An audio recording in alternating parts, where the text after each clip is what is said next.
En esta partida Tal sacrificó su dama para luego sacrificar dos damas más y ganar. La partida es tan salvaje que más tarde apareció en una película y es una de mis partidas favoritas de Tal, pero empecemos desde el principio. Juega con blancas contra su entrenador de muchos años, Alexander Koblenz, y tenemos una defensa siciliana. Tal se desarrolla y hasta aquí es una de las líneas principales, la variante Najdorf, la línea popularizada por Fischer y más tarde por Kasparov, y aquí Tal juega alfil G5 desarrollando alfil y ejerciendo presión sobre este caballo. Las negras mueven el peón central, reforzando así su protección, y ahora F4 y las blancas se preparan potencialmente para avanzar su peón central, aprovechando la clavada para ojalá ganarse el caballo, ya quisiera, en F6. Las negras, por supuesto, alerta juegan alfil E7, neutralizando la clavada, y ya las negras tienen completamente cubierto este lado. Las blancas continúan su desarrollo con dama F3. Hasta ahora todo sigue siendo teoría, las blancas desarrollan la dama, quedan listas para enrocar en largo y las negras también completan su desarrollo. Y lo interesante de este momento para mí es que aunque Tal tiene la reputación de ser imprudente y esperamos que busque sacrificios salvajes, vemos que al inicio en realidad está desarrollando sus piezas siguiendo principios muy clásicos del ajedrez y asegurándose de que cada pieza que tiene esté desarrollada y su rey esté enrocado. Las negras juegan H6 desafiando al alfil, el alfil retrocede. Las blancas quieren mantener esta presión y las negras juegan ahora B5 con doble propósito. Primero, desarrollar potencialmente el alfil de casillas claras en el siguiente turno y quizá también jugar B4 para molestar al caballo blanco en C3. Ahora aquí hay otro momento instructivo. Por supuesto, en general es difícil copiar la creatividad de Tal, pero podemos ver que hasta ahora ha estado siguiendo reglas clásicas y una vez que completas el desarrollo de tus piezas en la apertura es momento de atacar. Entonces, ¿cómo se hace eso? Idealmente quieres cruzar la frontera a la mitad del tablero, moverte al lado del oponente y empezar a crear amenazas. Tal jugó un movimiento muy valiente, peón E5, y alternativamente algo como peón F5, que es un movimiento, como ves, más simple de considerar, que no tiene sacrificios, algo así también podría tener sentido. Pero Tal opta por E5, el movimiento más agresivo, un movimiento peligroso para todos, para su oponente, para Tal e incluso para nosotros los espectadores, porque ahora sí la partida empieza a salirse de control a partir de aquí. E5 ya es un sacrificio porque las negras controlan esta casilla suficientes veces. ¿Y cuál es la idea? Bueno, la idea es que también estamos atacando a la torre y por eso las negras no pueden solo capturar el peón. Pero el problema es que las negras tienen la jugada alfil B7 que es bastante obvia. De todos modos era lo que iban a jugar y ahora así se ataca a la dama. Y si las blancas simplemente retiran la dama a algún lado, van a perder el peón en E5 en el siguiente turno y eso lo convertiría en un error grave. Pero claro, no es lo que Tal estaba pensando. Tiene una cita famosa que dice que si esperas a que la suerte aparezca, la vida se hace muy aburrida. Y es por eso que nos encantan sus partidas. Siempre estaba dispuesto a ir por todo a sacrificar material, pero para complicarle la vida a su oponente. Y aquí mismo sacrifica la dama en F3. De hecho, acabo de recordar una historia de otra partida de Tal que jugó antes de Navidad. Le puso un lazo de regalo a su dama y al sacrificarla exclamó Feliz Navidad. Aquí está haciendo algo parecido, ofreciendo su dama de regalo a su oponente, ahora el alfil recaptura mientras ataca la torre. Las negras intentan cerrar la diagonal y ahora la posición parece muy mala para las blancas. Tiene dama de menos y la jugada más obvia ahora sería capturar el alfil, pero eso no es lo que Tal jugó, pues así sería difícil ganar material, ya que las negras continuarían con dama por F4, un ataque doble en el siguiente turno, luego capturarán el alfil y terminarán simplemente con mucho material de más, con dama extra ganando la partida y definitivamente eso no es lo que Tal quería. ¿Qué jugó Tal en su lugar? Él no capturó este alfil, tampoco capturó este peón, sino que sacrificó su caballo en E6. Por cierto, les dije antes que la partida era tan fascinante que apareció en una película y aquí pueden ver a Nicolas Cage rascándose la cabeza tratando de entender qué está pasando. Así que déjenme explicarlo. La idea de este sacrificio es exponer al rey negro porque ahora después de que se captura el caballo las blancas pueden jugar alfil H5 jaque. Y como no hay peón en F7 este movimiento es jaque. Y Tal quiere dar este jaque y en la siguiente jugada una vez que el rey se mueva Tal podrá capturar este alfil con otro jaque más. Hay otra cita famosa de Tal donde dice que debes llevar a tu oponente a lo profundo de un bosque oscuro donde 2 más 2 son 5 y el camino de salida es lo suficientemente estrecho para uno solo.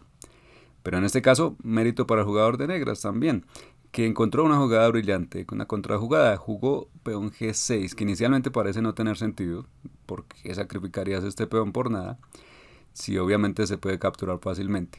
Lo veremos en un segundo, pero por ahora simplemente notemos que las negras quieren deshacerse de este peón que estaba en G7. Eso era crítico en la siguiente jugada. Así aquí tal captura, el rey está en jaque, se mueve y ahora peón por E7 jaque. Y ahora podemos ver por qué las negras querían deshacerse del peón que estaba en G7. Porque si ese peón siguiera ocupando esta casilla, entonces el rey tendría que ir aquí y ahora las torres negras quedarían desconectadas, las blancas podrían avanzar este peón convirtiéndolo en nueva dama tal vez, y aquí por ejemplo se podría llegar a tomar una torre y las blancas estarían recuperando más material compensando la falta de su dama y seguirían atacando. Sin embargo, en la partida real las negras fueron muy prudentes y sacrificaron el peón y ahora el rey puede moverse aquí y queda relativamente bien ubicado. Las torres negras están conectadas y controlan la casilla de 8, de modo que el peón blanco no pueda coronar fácilmente. Además, el rey ahora ataca al alfil en G6. Y en este punto tal jugó un movimiento realmente extraño, alfil G3. Al principio su oponente pudo pensar algo como un desliz del mouse y luego, oh no, es 1961. Así que ¿cuál es la idea de ese movimiento? Bueno, en realidad es algo muy difícil de encontrar, diría yo, porque aunque sacrificar piezas y atacar al rey del oponente puede ser complicado, al menos es algo lógico, entiendes que hay un rey expuesto y quieres sacrificar cosas hasta llegar al rey. Pero hacer este movimiento hacia atrás en medio del caos es una decisión muy contraintuitiva. Entonces, ¿cuál es la idea? La idea es que en realidad la situación es muy crítica para las blancas, este alfil en G6 está colgando, pero además dama por F4 es una amenaza muy seria, pues desde allí la dama daría jaque y atacaría al alfil en H4. Por lo tanto, toda la posición es inestable y alfil G3 neutraliza esa amenaza. Así ahora la dama no puede capturar el peón porque el alfil lo defiende, pero además protegen directamente al otro alfil, porque ahora si las negras intentan capturarlo, cosa que no hicieron en la partida, perderían la dama debido a este inocente avance de peón, que daría jaque al rey y atacarían descubierto a la dama. Esta variante terminaría con una pieza menor extra, un alfil de más, y las negras no pueden permitirlo. Entonces volvemos atrás, en la partida real las negras jugaron caballo F6, movimiento que parece muy normal y que ataca al peón justo aquí. Y en E7, este peón molesto, y además desde F6 el caballo controla la casilla de 8 asegurándose de que las blancas no puedan avanzar el peón y coronarlo. Al mismo tiempo, caballo F6 resulta que no era la mejor jugada de las negras, de hecho es un error perdedor, pero es obvio que la partida sigue siendo súper complicada y hay muchísimas cosas ocurriendo aquí. Ahora bien, la mejor jugada para las negras era peón B4 atacando al caballo, y la mejor respuesta de las blancas que tal tenía planeada es peón F5. Y en este punto todo es tan caótico que incluso Stockfish finge saber que la posición es igualada y espera que no hagas ninguna pregunta. Volviendo a lo que se jugó, las negras movieron el caballo y tal desarrolló la torre atacando este peón en E6. Y al principio puede parecer, bueno, ¿qué problema tiene? Las negras pueden capturar este peón en E7 mientras defienden el otro, el débil de E6. Pero las negras no jugaron esto y estuvo bien, pues ahora después de F5 la clavada es extremadamente molesta y la torre blanca va a capturar este peón en E6 en el siguiente turno con un ataque masivo, y en otro caso el peón queda clavado y atacado. Por eso en la partida real las negras hicieron una mejor jugada, que es peón B4 contraatacando y desafiando este caballo, pero tal no iba a retroceder y simplemente capturó el peón en E6 sacrificando este caballo. Y es interesante que aunque normalmente admiramos las partidas de tal y pensamos que es muy natural que al final gane la partida, resulta que justo aquí la computadora afirma que son las negras las que están ganando, lo cual me recuerda a otra cita famosa de tal: hay dos tipos de sacrificios, los correctos y los míos. Y bueno, en realidad muchos coincidiríamos con esta afirmación, ¿no? Pues muchos me dicen que no tienen ningún problema en ir sacrificando todas las piezas como tal, y que la única parte difícil es encontrar al final cómo ganar. Bueno, tal juega F5 abriendo este ataque descubierto sobre la dama, y las negras apartan la dama. Ahora puede que te estés preguntando por qué las negras no capturaron este peón en B2, que parece una jugada tan obvia para las negras, dando jaque y exponiendo al rey blanco. Y de hecho era la mejor jugada para las negras. La verdad no estoy seguro de por qué se negaron a hacer este movimiento obvio, pero mi hipótesis es que, teniendo en cuenta cómo se ha jugado hasta aquí, las negras tal vez temían que tal sacrificara a su rey incluso y luego tomara la dama. Pero claro, no podemos asegurarlo. Como sea, en la partida real las negras no capturaron este peón, sino que movieron la dama a B7, amenazando dar mate. Por supuesto, es fácil para las blancas impedir esto, tal jugó peón B3, y ahora se da una situación paradójica en la que las negras están con dama de más, no hay amenazas directas claras contra su rey, y sin embargo las blancas están ganando. Como que el dominio blanco en el flanco de rey les bloquea la posición y las negras simplemente no pueden sacar sus piezas. Se va a jugar alfil e5 amenazando todas estas piezas. Y las negras jugaron dama de 7 preparando tal vez enfrentar a la torre en el siguiente, en el siguiente turno después de alfil e5, clavando el caballo y atacándolo. Las negras sacrificaron la dama en e6.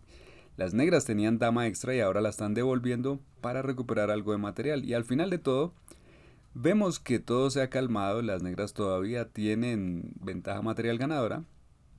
Esta vez las negras tienen una torre más y sí, estos peones están muy avanzados, pero al mismo tiempo las negras controlan muy bien la casilla de coronación y parece que las blancas en realidad arruinaron su ataque. El ataque al rey se ha terminado y las blancas quedaron con torre menos. Sin embargo, tal sigue atacando, torre f1 atacando al caballo. Las negras hicieron un movimiento precavido, caballo h7, por supuesto que el caballo podría haberse movido hacia adelante, pero desde aquí protege la casilla para que la torre blanca no pueda entrar. Ahora las blancas cambian en h8 y la ventaja material de las negras era tan grande que incluso después de que tal recupera material, las negras siguen con un caballo de más y están de nuevo a punto de ganar la partida. Las negras están a punto de jugar torre 8 y empezar a capturar todos estos peones y ganar así. Entonces, ¿qué pueden hacer las blancas aquí? En este momento crítico tal vio que hasta aquí ha sacrificado todas sus piezas excepto una, y entonces se pone en la tarea. Ahora las negras obviamente podrían capturar la torre con el caballo, pero no lo hicieron porque eso traería otro truquito. Aquí las blancas no capturan el caballo, eso simplemente perdería la partida ya que las negras recapturarían, sino que en cambio el peón avanzaría, coronaría y ahora las blancas están ganando. Gracias a su dama extra. Y por supuesto esta torre en la esquina estaría gritando como: oye caballo idiota, no me dejas pasar, ¿qué haces ahí? Pero las blancas ganan. Para evitar esto las negras capturan con su torre y ahora las blancas recapturan mientras coronan su dama. Y de hecho técnicamente este es el sacrificio de una segunda dama en la misma partida, para poder coronar y sacrificar una tercera dama en la misma partida. Y en este punto las negras consideran que ya ha sido suficiente y simplemente abandonan.